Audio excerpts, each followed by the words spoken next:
Jonah the Prophet.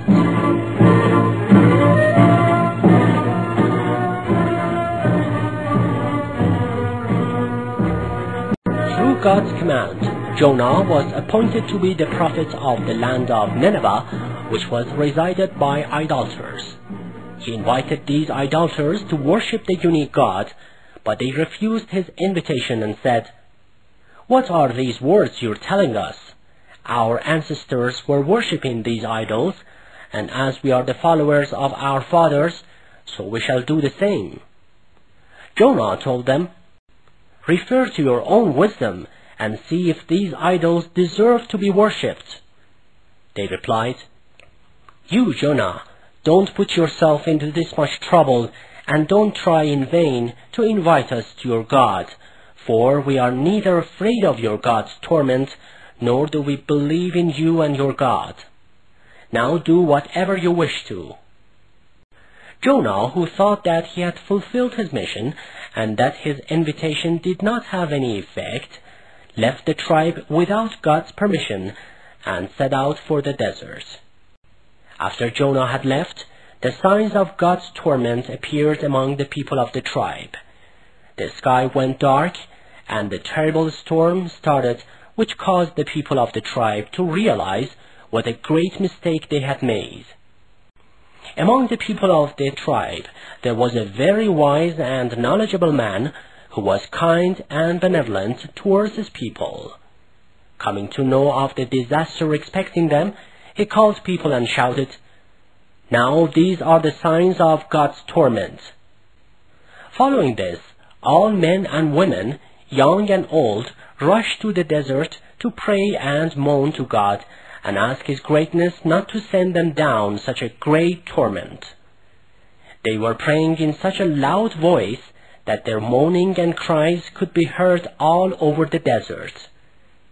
This caused God to bless them with His kindness and mercy, and to stop sending them His divine torment. On the other hand, Jonah, who had left his tribe angrily, reached the seashore after walking a long way. There he saw a group of people who were on board a ship and were about to sail.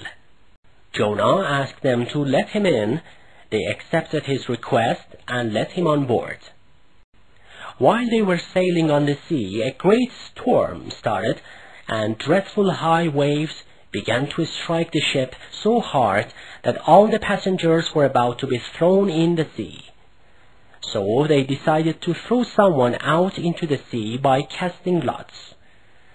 The lot fell upon Jonah, but because Jonah was their guest and they had to respect him, the passengers cast the lot again.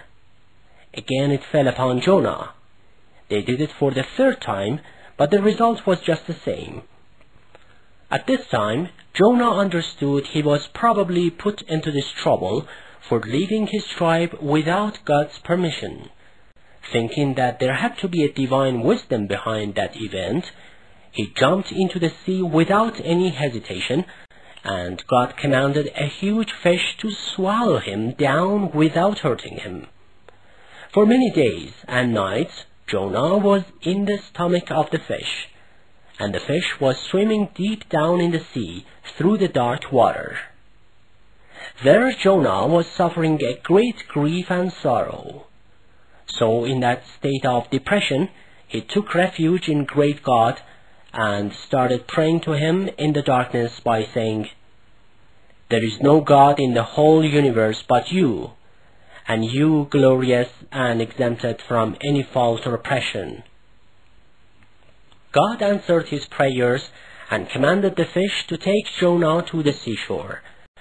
As he came out of the belly of the fish, he found that he could not stand the heat of the sun, which was somehow burning his skin.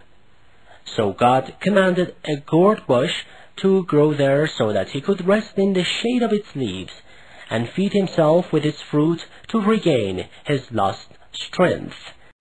After a short time, when Jonah recovered and became sound and healthy again, God sent him this revelation: "Jonah, go back to your own tribe, for your people now do believe in God and have stopped worshipping idols."